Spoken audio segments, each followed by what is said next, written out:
Okay, wonderful news. We have made it. If you cannot tell by my eyes, your girl is tired.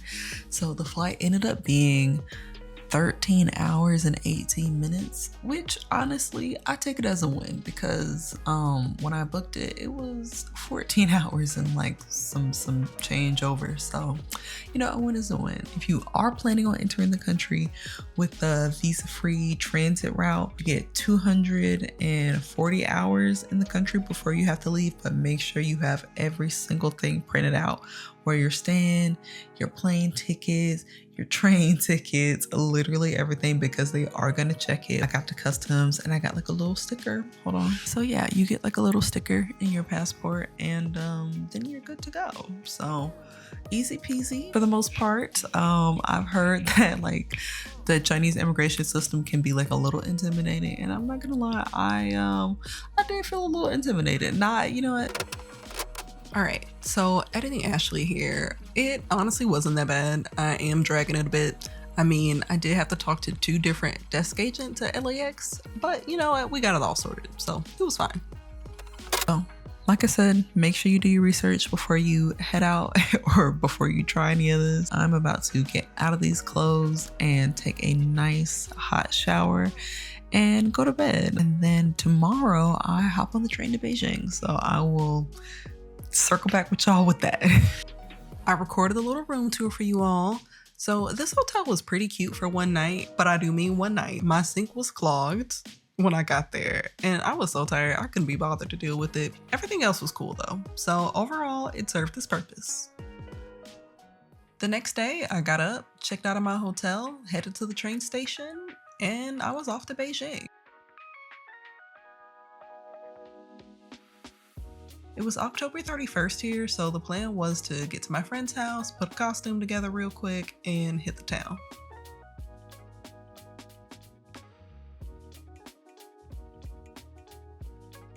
Okay, this is us before we go out. Hey. All right, and then we'll check back in after.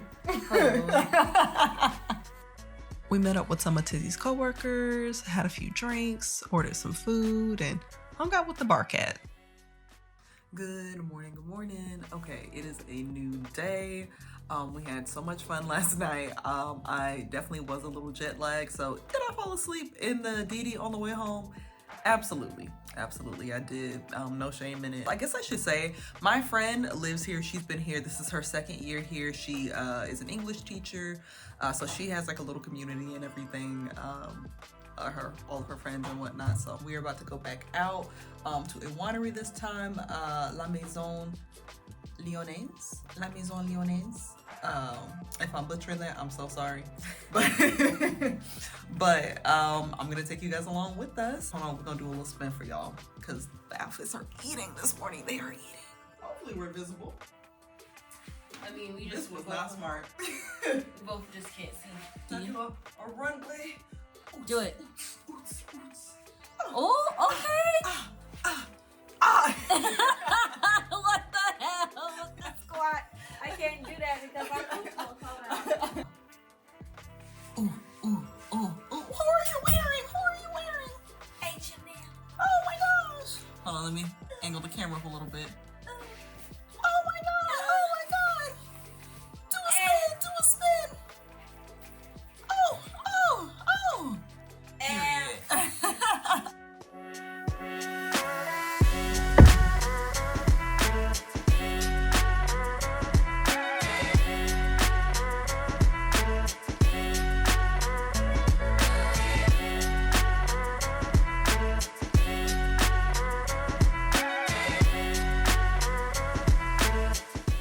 So I'm not sure if the winery usually hosts this event or if they were just a space for the meetup this time, but we had a ball. I met so many expats from literally all over the world. Some of them were new to Beijing and some of them have been here for like over 20 years. It was quite fascinating. The stories they had to tell, let me tell you. They served hors d'oeuvres with each wine, and I did not see the bottom of that glass for quite a while. We ended up hanging out with everyone long after the event was over, and I loved every minute of it. I doubt they see this, but if y'all do, hit me up on WeChat. Okay, it is a new day and we are off to the Great Wall. Oh, I'm so excited. It's always been one of my dreams to go and see this. I am slowly working my way through seeing the wonders of the world, so this is spectacular. I'm like talking kind of quiet because it's pretty early in the morning, so I don't want to cause up a little ruckus. I am heading to my DD now, and I will check back in when I get there. Tizzy had some work to do, so it was a solo venture for the morning. It was about an hour and a half outside of the city, but I love a good car ride. Since it was a weekend, I opted to go to the Mutianyu portion of the wall just to avoid some of the crowds.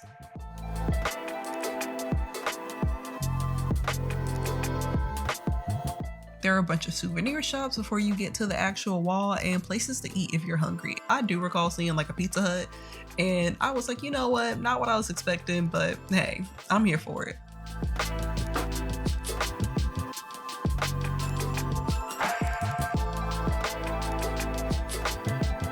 There's a couple ways that you can get up to the wall. You could do the cable car or the chairlift. It's like an open air chairlift, but I opted for the cable car.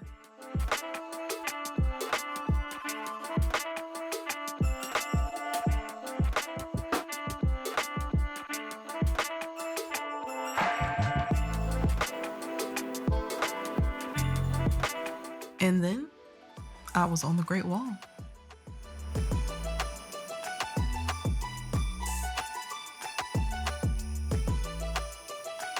I walked from the 14th watchtower all the way down to the 6th, and I even put on a little podcast to get some history in while I walked and just took in the view. And once you get to the 6th tower, you can either keep walking and circle back, or whenever you're ready to go back down to the valley, you can hop on a little toboggan and ride it back down to the bottom, and I was not about to miss that. So once I got back down to the bottom, I made my way back to catch up with my girl for dinner, and we went for a little hot pot.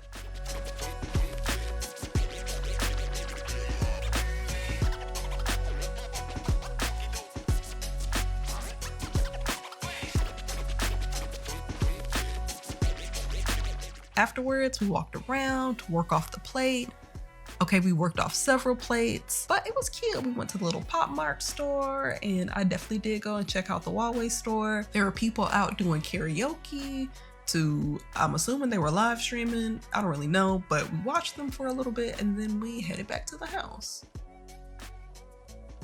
So this is a new day, and while Tizzy was off at work, I went to go check out a few more sites, and first up was the 17 Arch Bridge and the Summer Palace.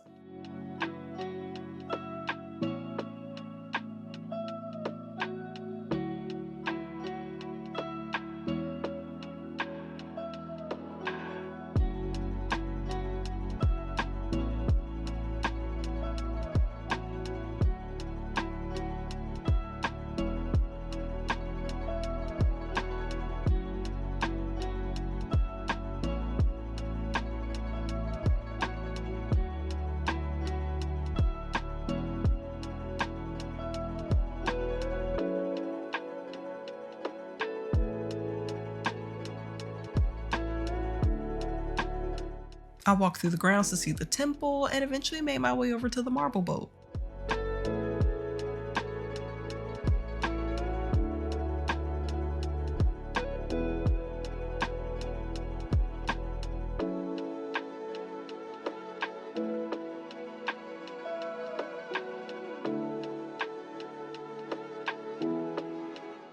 Afterwards, I wandered through town and found a place to grab some street food.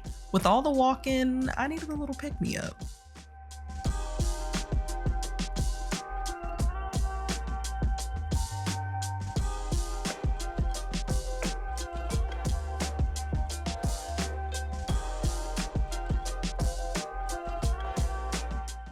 And then Tizzy was like, girl, I'll show you a pick-me-up, and took me to a Brazilian steakhouse for dinner. It was my first time at this type of steakhouse, but I can promise you it won't be the last. Every time I thought I was done, they came back with something too good to pass up, but eventually we tapped out and headed back in for the night. The next day, I took the train and headed over to the Temple of Heaven. This is one of my favorite stops during the trip, mainly because the surrounding grounds were just so gorgeous. I could have walked here for forever, and I do mean for forever.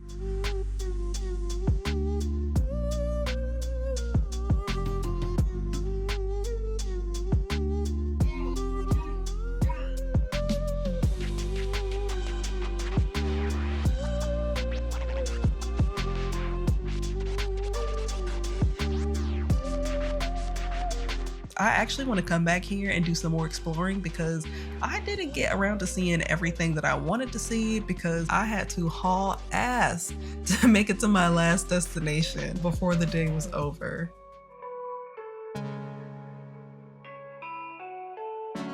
I scheduled a tour for Tiananmen Square and the Forbidden City, and it was the last one of the day. So if I missed it, that was just gonna be it.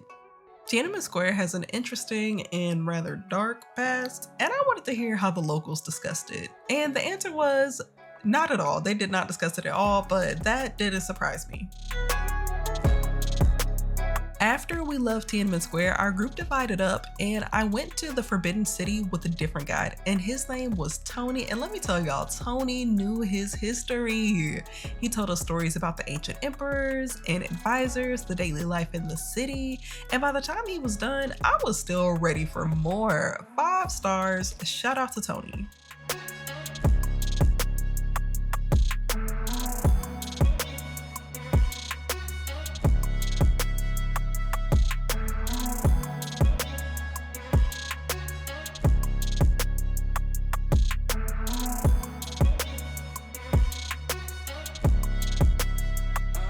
The next morning, I saw Tizzy off to work and cried internally because I missed her already, packed my little bags up, and headed back to the train station.